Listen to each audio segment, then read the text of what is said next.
Hello, how are you? How are you doing today?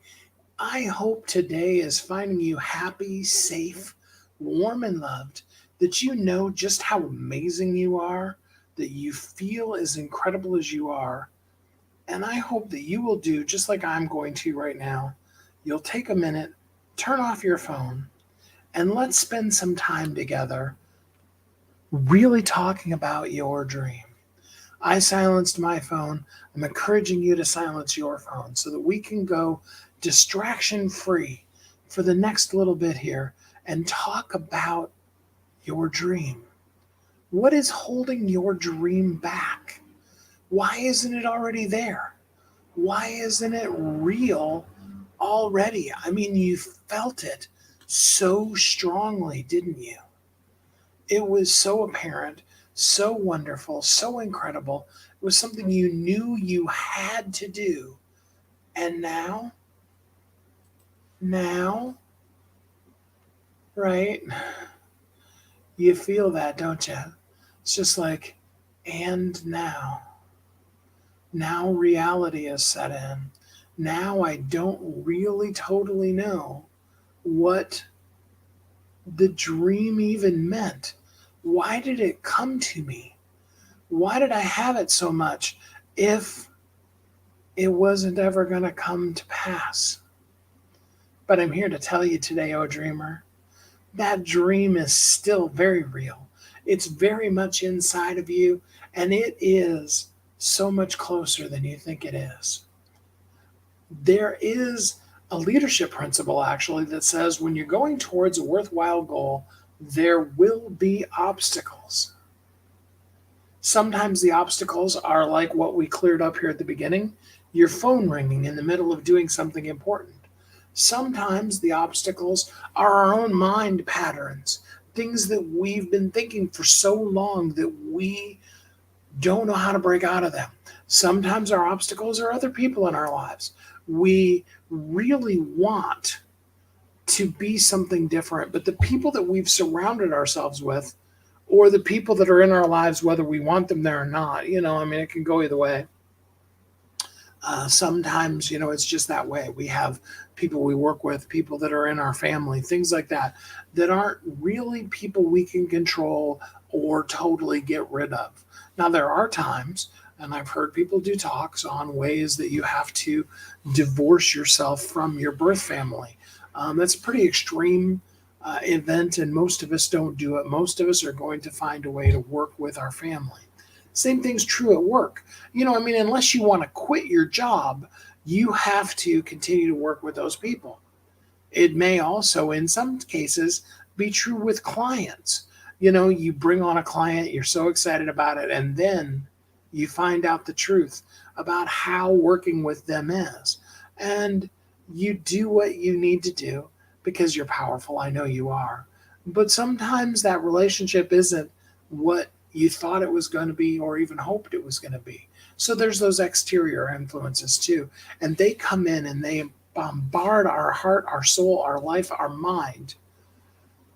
And we feel like that dream is just never possible. Like we're a visionary who went on a vision quest and ran into a wall, right? I saw this amazing thing and then I didn't realize that I was also following the eagle. I'm talking vision quest here, right? And I walked right off the cliff and fell and plummeted, right? Sometimes that's how it feels.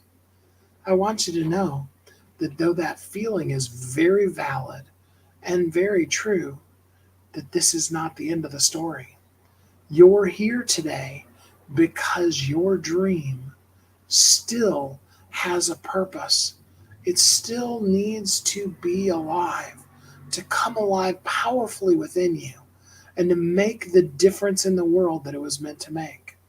But all of us have, kind of a universal thing. So it's easiest to tell when we talk about people who are going through severe medical trauma.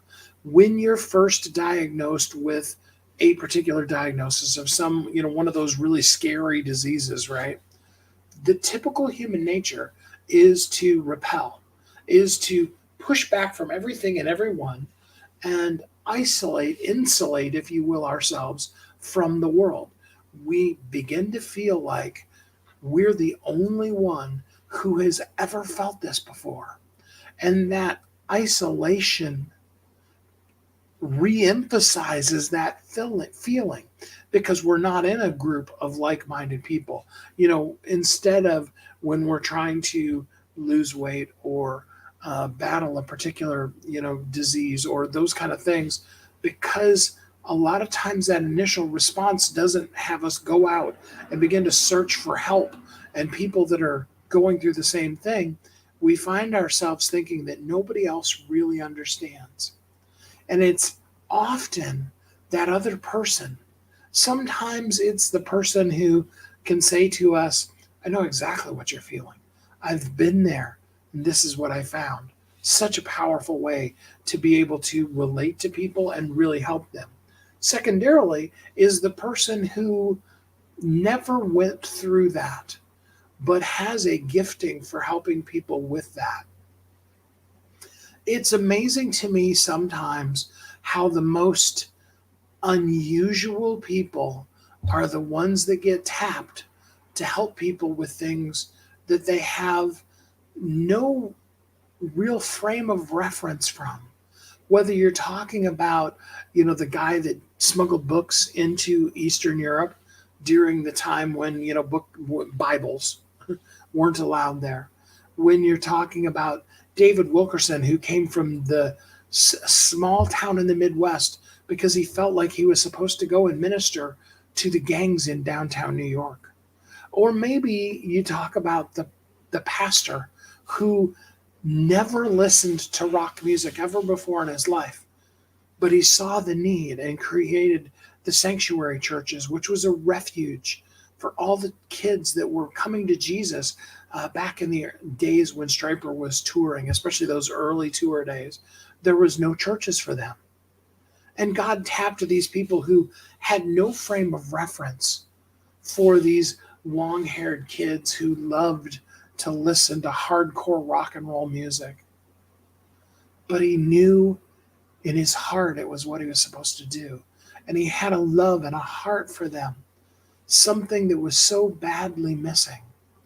A lot of times, when you go to a shelter of some sorts, maybe it's a homeless shelter, you will see that often the director of that, now there's a lot of workers that are there that have gone through some version of overcoming, and they can relate to the people and they feel called to that because they've made that next step and they want to reach back into the swamp or even go back with a rope into the swamp and help the person out of the thing that they struggled through. But a lot of times the directors of those are people who they didn't ever go through it. They have a light, a love, a joy, a peace for those people. And so, you see, the thing about it is when it comes to our dream, a lot of times other people will judge us and say, who are you to do that? Either side of that equation. You went through all this. How can you tell people how to be able to do that? Or you've never experienced that. How could you tell people how to do that? See what I'm saying? And a lot of times we don't have somebody in our life that helps us be able to hold on to the dream. And more importantly, to be able to see it, know it, and move to the next step. We've been talking about the last few days about the fact that it's impossible to read the label on the outside of the jar that you're in. That even in addition to that, that beyond it just being the label, that the truth of the matter is that the map from here to there, that's on that outside label too. You need a navigator. You need somebody that can look at the map and say, okay, up here at 100 feet, we're going to turn right. Please get in the left-hand lane because there's a left turn coming up. Those kind of things. And just as, if in modern day, a person's using the GPS, just as you have to do specific things to be able to see ahead. Typically when you're looking at, And using a GPS, they just tell you what the next move is. They don't tell you, and then you're gonna. I mean, you can go on to like Google Maps and you can get a whole listing of all the different turns and everything that you're going to make. But when you GPS that, it's just going to say, go on this road for, and it may be 100 feet, it may be 1,000 miles, depending on where you're going, and I mean, you might get on an interstate and you may drive half or three quarters of the way across the country before the GPS tells you to turn again. And in most cases, you're probably going to turn the GPS off and not wear down your battery to be told over and over again that you've only got now another 900 miles, right? Sometimes that's just frustrating more than helpful. But it still just gives you the next step. It doesn't tell you, and then you're going to turn right, and then you're going to turn. I mean, why do you even need to know that there's going to be a right turn after the exit when you're 1,000 miles from the exit? You need to know this is the path. This is where you need to go. And you need somebody who has, number one, sensitivity, empathy, if you will, true empathy. Not somebody that just says, oh, I can feel, I can understand how you feel, but somebody that can actually get inside of you in that weird way that those of us that are empaths do, and just kind of know. I can't really describe it to you or explain to you how it happens because it's just one of those things that happens. Kind of like when you breathe, you don't stop and think, oh, did I just breathe? You just do it. I've taken several breaths while we've been through here. We've been talking long enough that if I hadn't breathed at all during this time, I'd be dead now, or at least passed out. It just happens normal and naturally. And now that I'm talking about your breath, now you're mindful of it, right? You see, the same thing is true when you work with somebody like me. Now, in addition to that empathy, you need somebody with experience. And yes, absolutely. I've told you many times, I started selling when I was 5 years old. I'm 55 now. I have literally 50 years of sales and marketing experience. I was a sales manager for the first time at 19 and did a bunch of sales training. I started technically my adult, if you will, company in 1988. I was I was 21 years old then. I had been doing things, but I didn't have a company, and that's when we started it. And although the company has changed names, we've been in the marketing and sales space ever since, working sometimes as independent contractor consultants and working sometimes, as the business of our own under different names. But we've done that. And that experience allows, and when you talk to somebody with experience, because often they just see it and they can just say, well, what I know is X, and they just give you answers because it's so ingrained in you. It's kind of like, getting a glass of water, or let's use an easier one, tying your shoes.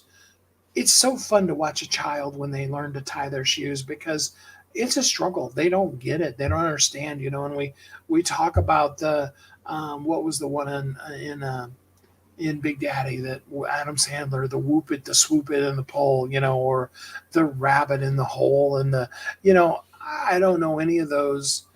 I don't remember how I even learned how to tie my shoes because that was so many decades ago. But when we put on shoes that have laces, a lot of times we don't, right? But when we put on shoes that have laces, we just reach down, we tie our shoes, boom, it's done. If a child came up to us and said, can you tie my shoes? We would tie their shoes. Whoop, whoop, done, And the child is amazed because they can't figure it out. Same thing's true when you deal with somebody who has expertise. They just bend down, tie the knot, and boom, they're done. It seems like magic, and yet it's just years and years of experience. And then in addition to that, I bring to the table, being a third generation minister, the whole spiritual aspect, allowing God to step in and say, this is the path I have for you, walk in it. To remind you always that you were meant to live exceedingly abundantly above all that you can ask or even think. It would be my great honor, O dreamer, to meet with you, That's where AskSteveKid.com, going to that and scheduling an appointment with me. And yes, I'm going to type it right now. Oops, can't type. Where going to that will allow you to be able to schedule a time to talk to me for free. And let's see if we can get you going again. And then if there's things that I do in this world, yes, I help people with books, but it's so much bigger than that.